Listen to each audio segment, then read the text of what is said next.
की तरफ से आयोजित आज का ये सत्कार कार्यक्रम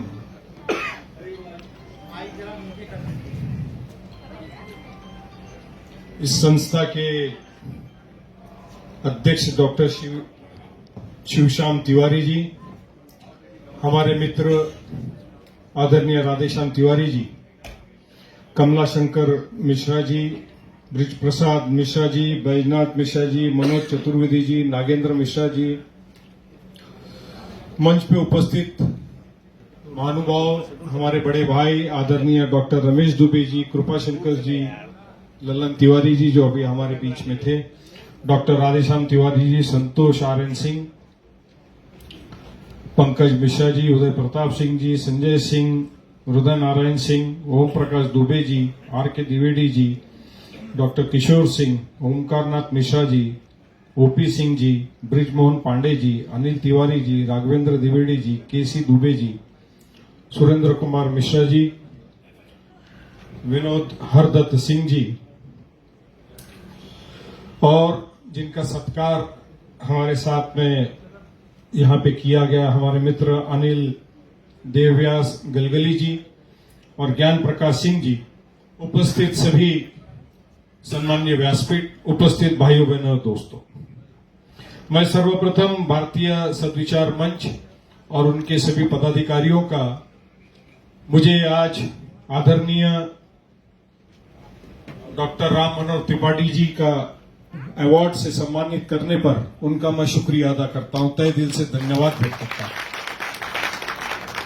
डॉक्टर राधेश्याम तिवारी जी के और हमारे संबंध काफी जूने हैं, अब वर्ष तो याद नहीं, लेकिन 25-30 साल तो कम से कम हम एक दूसरों को जानते हैं। उसी तरह से आदरणीय डॉक्टर राम मनोहर त्रिपाठी जी की मेरी मुलाकात हमारे बहुत ही सीनियर लीडर शिवाजीराव देशमुख साहब, उनके पास मेरी पहली मुलाकात 1990 के दशक में हुई थी, जब कृपा जी से भी, कृपा भैया से भी हमारे संबंध तभी से बने थे। और राम मनोहर त्रिपाठी जी जब भी मीरा भाईंदर किसी समारंभ में आया करते थे तो बाबूजी घर पर जरूर आते थे। मैं इतना छोटा कार्यकर्ता, नया कार्यकर्ता होने के बावजूद, इंसान अपने कर्मों से और अपने आचरण से बड़ा बनता है, पद से बड़ा नहीं बनता। तो बाबूजी अक्सर आया करते थे और मुझे आने के बाद कहते थे, बेटा बहुत बहुत मुबारकबाद। तो मुझे समझ नहीं आता था, तो एक दिन मैंने पूछा, बाबूजी आप हमेशा आते हैं और मुझसे कहते मुबारकबाद। बोले, बेटा जिस नेता के दरवाजे पे 5-25 जूते चप्पल बाहर ना हो वो नेता नहीं होता। तो तुम्हारे दरवाजे पे जब भी मैं आता हूं तो हमेशा 5-50 जूते चप्पल जोड़े मुझे बाहर नजर आते हैं, इसलिए मुबारकबाद देता हूं कि तुम्हारी तरक्की की पहली पायरी है। तो बुजुर्गों का आशीर्वाद बाबूजी जब तक नहीं मिलता है, जैसे आप आते हो बड़े प्यार से पीठ पे, कंधे पे हाथ रख के थपथपाते हो, मैं दुबे जी के ताल्लुक से कह रहा हूं कि अक्सर वो जब भी मीरा भाईंदर आते तो मुलाकात करने मुझसे आते, इतने बड़े व्यक्तिमत्व, मगर उसके बावजूद मेरे जैसे छोटे कार्यकर्ता की हौसला अफजाई करने के लिए घर पर आना और मुलाकात करे बगैर नहीं जाना मीरा भाईंदर से, ये उनमें अपने आप में एक बहुत बड़ी शख्सियत है। डॉक्टर साहब, आपके मंच का नाम भारतीय सद्विचार मंच है। आप और हम सब भारतीय हैं। भारत माता की जय का नारा भी संतोष भैया ने लगाया बड़े जोरों से। तो थोड़ा सा, क्योंकि आजकल माहौल, मुझे समय है ना डॉक्टर साहब, 2 मिनट का नहीं, हाँ, जब रोकना होगा कह दीजिएगा, क्योंकि आजकल माहौल बड़ा, पूरी दुनिया में, हमको सिर्फ देश का लगता है, लेकिन मैं आपको बताऊं पूरी दुनिया में ऐसा लगता है कि ये ईसाई है, ये यहूदी है, ये मुसलमान है, ये ब्राह्मण है, ये ठाकुर है, ये दलित है। तो मैं आपसे कुछ शेयर करना चाहता हूं। एक बहुत बड़े राइटर है और प्रोफेसर है, पीएचडी किया है उन्होंने हिस्ट्री में, और अभी हाल ही में वो हिब्रू यूनिवर्सिटी ऑफ जेरूसलम में प्रोफेसर का भी काम करते हैं और बहुत बड़े ऑथर है बाबूजी। उनका नाम है डॉक्टर युवल नोहा हरारी, जिन्हें वर्ल्ड के कई पुरस्कार भी मिले हैं। और उन्होंने एक बहुत ही बेहतरीन किताब लिखी है, सैपियन, जो दुनिया में वर्ल्ड फेमस है, 30 लैंग्वेज में पब्लिश हुई है। वो क्योंकि साइंटिस्ट भी है, रिसर्चर भी है और हिस्टोरियन भी है, तो उन्होंने दुनिया कब से बनी, हिंदू मैथोलॉजी में हम कहते हैं ब्रह्मदेव ने बनाया, इस्लाम में हम कहते हैं कि आदम और हवा जब आए तब दुनिया बनी, मनुष्य का सिलसिला शुरू हुआ। तो साइंटिफिक वे में उनका रिसर्च ये बताता है, जो उनकी किताब में लिखा हुआ है, कि 13.5 बिलियन वर्ष पूर्व एटम्स, फिजिक्स और ये सारी चीजें बनना शुरू हुई और 4.5 बिलियन पहले पृथ्वी का निर्माण हुआ। बहुत ही संक्षिप्त में 1000 पेज की ये पुस्तक है जिसका नाम है सैपियन। उसमें संक्षिप्त में मैं आपको कहना चाहता हूं कि उसमें यह कहा गया है कि दुनिया की कोई नस्ल प्योर नहीं है, ना मनुष्य की, ना पक्षियों की, ना जानवरों की, क्योंकि 4.5 बिलियन वर्ष पहले अगर दुनिया बनी है तो माइग्रेशन हर किसी का हुआ है, जीन्स ट्रांसफर हुए हैं, जेनेटिक ट्रांसफॉर्मेशन हुआ है, इसीलिए कोई ब्रीड प्योर नहीं है। कोई ये नहीं कह सकता मैं प्योर मुसलमान हूं, प्योर ब्राह्मण हूं, प्योर आर्यन हूं, प्योर क्रिश्चियन हूं, प्योर हिब्रू हूं। ये उनकी किताब ने इस बात को, किताब जो है 2011 में पब्लिश हुई। उसके बाद हिंदुस्तान के एक एडिशनल डायरेक्टर जनरल हुआ करते थे टूरिज्म के और आपके सिविल एविएशन के, भगवान गिडवानी जी, इन्होंने एक किताब लिखी 1994 में, the return of the Aryans, बाबूजी। और उस रिटर्न ऑफ आर्यंस के अंदर सिंधु पुत्र जो आर्यन, जब वो हिंदुस्तान के इंडस नदी पर आया, इंडस नदी आप और हम जानते हैं कि लेह लद्दाख पर है, और वहां की जो सिविलाइजेशन थी उसको हिंदू करके घोषित, उन्होंने उसको कहा कि ये सिविलाइजेशन जो है वो इंडस नदी की हिंदू सिविलाइजेशन है। और उस वक्त इस देश में सनातन धर्म का सिविलाइजेशन था और दक्षिण में द्रविडियंस का सिविलाइजेशन था। और जब आर्यंस इस देश में आए तो सिंधु पुत्र ने इस देश को नाम भारत वर्षा दिया, जो उसके पिताजी का नाम था भारत योगी। तो आज जो आपका भारतीय सदविचार मंच है, इसका नाम देने वाला सिंधु पुत्र आर्यन था। इस भारत को नाम देने का काम, भारत वर्षा का काम उस आर्यन ने किया। उसके आगे आ जाइए, पंडित जवाहरलाल नेहरू जी ने 1942 में अहमदनगर के जेल में बैठ करके डिस्कवरी ऑफ इंडिया लिखी। उस किताब के अंदर भी उन्होंने इस बात को लिखा कि हिंदू जो है इंडस वैली पे रहने वाले सिविलाइजेशन को हिंदू कहते थे, और हिंदू के बाद में वो हिंदुस्तान बना। स्थान का मतलब होता है जगह, और वहां रहने वाले लोगों को हिंदुस्तान और हिंदुस्तानी का लक़ब कहा गया। मेरा जाना हुआ अक्षर मंदिर, अक्षर पुरुषोत्तम मंदिर, स्वामीनारायण मंदिर में गांधीनगर, वहां मुझे उसके म्यूजियम में किताब दिखी, और उस किताब के अंदर भी सेम बातें जो रिटर्न ऑफ द आर्यंस में है, पंडित जवाहरलाल नेहरू के वक्त की लिखी है, वो दिखाई गई। 2010 और 2012 में मुझे जब उत्तर प्रदेश का निरीक्षक बनाया गया तो मैंने दिल्ली के मैक्स मुलर भवन, मैक्स मुलर जो थे वो जर्मनी के बहुत बड़े राइटर थे, संशोधक थे, और हिंदू रिलीजन पे काफी उन्होंने 18 की आखिर की दशक में किताबें लिखी। तो मैक्स मुलर भवन में जाकर के जब मैंने उत्तर प्रदेश के संदर्भ में मालूमात ली तो बाबूजी ये पता लगा कि उत्तर प्रदेश में 8वें, 9वें और 10वें के दशक में जो रजवाड़े हुआ करते थे, राजा रजवाड़े हुआ करते थे, तो क्योंकि आगमन हुआ करता था, चढ़ाई हुआ करती थी और लोक संख्या कम थी, तो उनके पास उनकी खुद की आर्मी नहीं हुआ करती थी, उनको खुद के राजे रजवाड़ों को संभालने की जगह आर्मी नहीं हुआ करती थी। तो north west frontier, Balochistan, Afghanistan, यहां से सारे खान पठान लोगों को अपनी सेना बोल करके नियुक्त किया जाता था। इसीलिए उत्तर प्रदेश में आपको खान और पठान दिखते हैं। ये जो खान और पठान आपको जो दिखते हैं, जो बहुत ही जज्बात के अंदर भाषण करते हैं, बहुत ही जज्बाती होते हैं, तो वो लड़वैये थे, सेना के अंदर उनका काम था, और इसीलिए राजे रजवाड़ों ने उनको वहां पे लाया। अब ये बातें मैं इसलिए कह रहा हूं क्योंकि आज का ये जो मंच है, गंगा जमनी तहजीब का एक मंच है।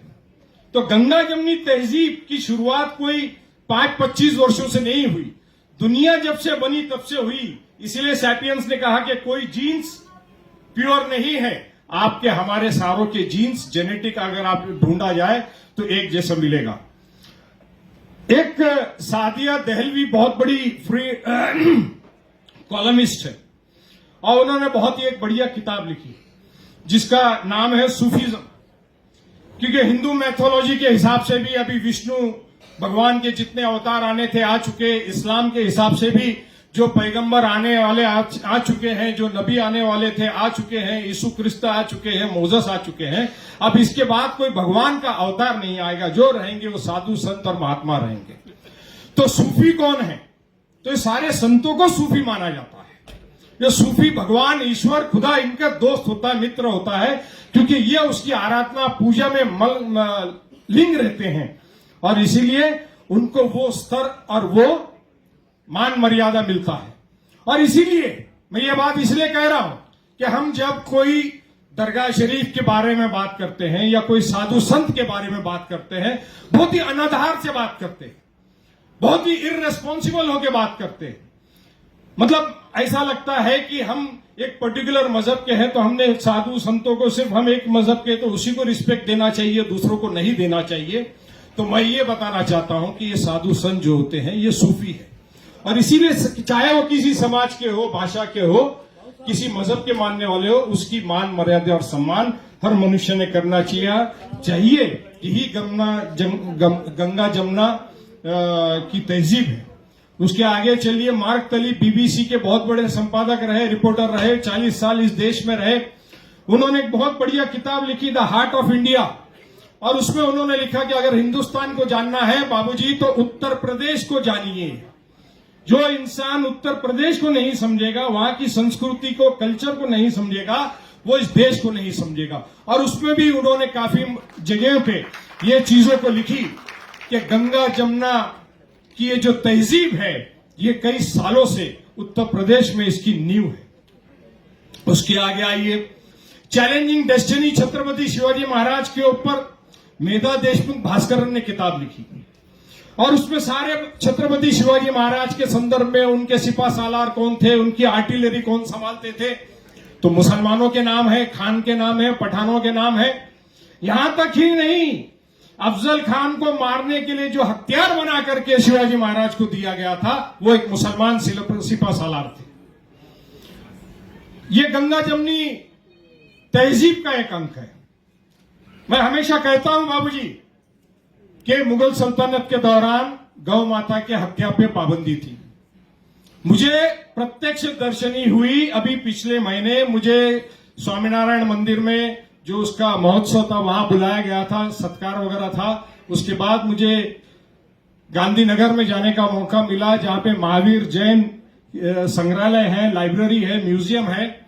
वहां पर मुझे अकबर बादशाह और शाहजहां का फरमान म्यूजियम में, मैं कोबे के मंदिर महावीर जैन मंदिर के म्यूजियम की बात कर रहा हूं, उसमें फरमान लिखा हुआ नजर आया कि गौ हत्या पे पाबंदी और मृत्यु दंड है। हमारे मित्र एक राजू मिश्रा जी जो भास्कर दैनिक जागरण के लखनऊ के उत्तर प्रदेश के संपादक हुआ करते थे, अनुराग भैया जानते हैं, राघवेंद्र जी जानते हैं। ये जब ज्ञानव्यापी मंदिर का मसला चला तो उन्होंने मुझे एक आर्टिकल भिजवाया जो 15-20 साल पहले दैनिक जागरण में छपा था। क्या भेजा आर्टिकल? दैनिक जागरण के आर्टिकल का बता रहा हूं मैं। उन्होंने भेजा औरंगजेब का फरमान, जो आर्टिकल अग्रलेख में छपा था। अब वो फरमान कहां है? वो फरमान बनारस हिंदू विश्वविद्यालय में है। ये मैं अपनी बात नहीं कह रहा हूं, ये दैनिक जागरण में छपे हुए आर्टिकल का कह रहा हूं। क्या है वो फरमान? वो फरमान था, औरंगजेब ने निकाला था कि कोई मंदिर नहीं तोड़ा जाएगा, कोई पंडितों को तकलीफ नहीं दी जाएगी। यह गंगा जमनी तहजीब की मिसाल है। मगर आजकल का माहौल तो बिगड़ा हुआ है। उससे आगे आइए, डोमिनिक लिपियर ने, जो वर्ल्ड रिनाउंड राइटर है, फ्रीडम एट मिडनाइट पुस्तक लिखी है कि हिंदुस्तान की आजादी किस तरह से मिली।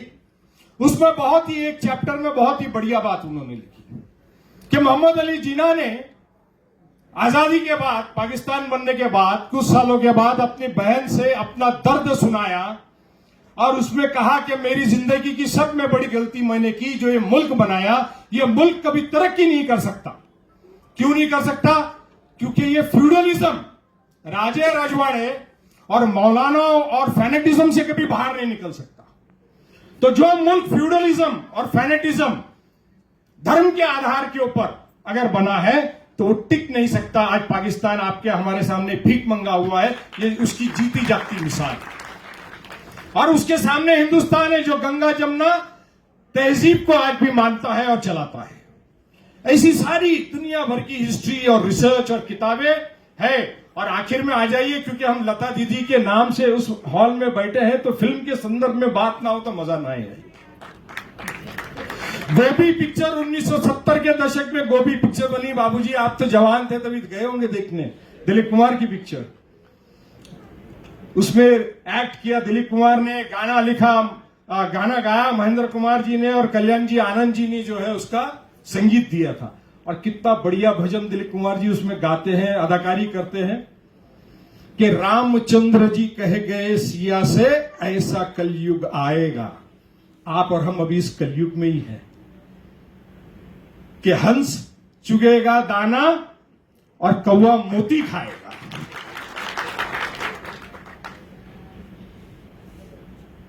राजा और प्रजा में निस्दिन होगी खेचातानी। जो कन्यादानी पिता है वो कन्या का धन खाएगा। ये पूरे उस संगीत में, उस भजन में। और मंदिरें खाली होगी और मैखाने भरे होंगे। अभी इस रास्ते से जब हम बाहर निकलेंगे तो मैखाने सजे हुए नजर आएंगे और मंदिर की लाइट नहीं दिखेगी। यही कलयुग है। आज इस कलयुग में अगर वही दिलीप कुमार जी का गाना वापस बजता तो थिएटरों पे वापस बत्तियां बंद और पुलिस प्रोटेक्शन लगाना पड़ता कि एक मुसलमान ये भजन कैसे गा रहा है। मगर ये मुल्क उसी गंगा जमुना तहजीब की मिसाल है। आखिरी जो समय आपके हमारा जो चल रहा है, ये बहुत ही विकट पूरी दुनिया में समय चल रहा है। 15 के दशक में फ्रेंच एस्ट्रोलॉजर था नॉस्ट्राडामस, जिसके कई प्रेडिक्शन सही हुए। ये कोविड का प्रेडिक्शन भी उनका था, वर्ल्ड वॉर 2 का प्रेडिक्शन था, अब वर्ल्ड वॉर 3 का प्रेडिक्शन चल रहा है कि वर्ल्ड वॉर 3 2020 से शुरू होगी और 29 साल तक की चलेगी। आपके हमारे सामने पश्चिमी ईस्टर्न यूरोपियन कंट्री में रशिया और यूक्रेन में जो हो रहा है वो आपके हमारे नजरों के सामने है। हिंदुस्तान भी उसी का वर्ल्ड का एक हिस्सा है। 2/3 हिस्से पे बाबूजी उसने नॉस्ट्राडामस ने कहा कि 2/3 हिस्से पे 2020 के बाद में दुनिया में डिक्टेटर राज होगा। डेमोक्रेसी होगी लेकिन डिक्टेटर राज होगा। वो आप और हमको नजर आ रहा है। मगर इस देश को सिर्फ आपकी हमारी ये संस्कृति बचाई हुई है और इसी संस्कृति को बचाने की जिम्मेदारी आपकी और हमारी सबकी है। मैं डॉक्टर साहब का और उनके तमाम लोगों का, इस संस्था का बहुत तहे दिल से अभिनंदन करता हूं कि आप पिछले 20 सालों से इस तरह से पारितोषिक देते आ रहे हैं और सभी समाज के वर्ग को आप देते आ रहे हैं। आपने इस तहजीब की हकीकत में मर्यादा का पालन किया है। मैं तहे दिल से आपको धन्यवाद देता हूं और फिर से दिल से आप लोगों का, आपका शुक्रिया अदा करता हूं। जय हिंद, जय महाराष्ट्र।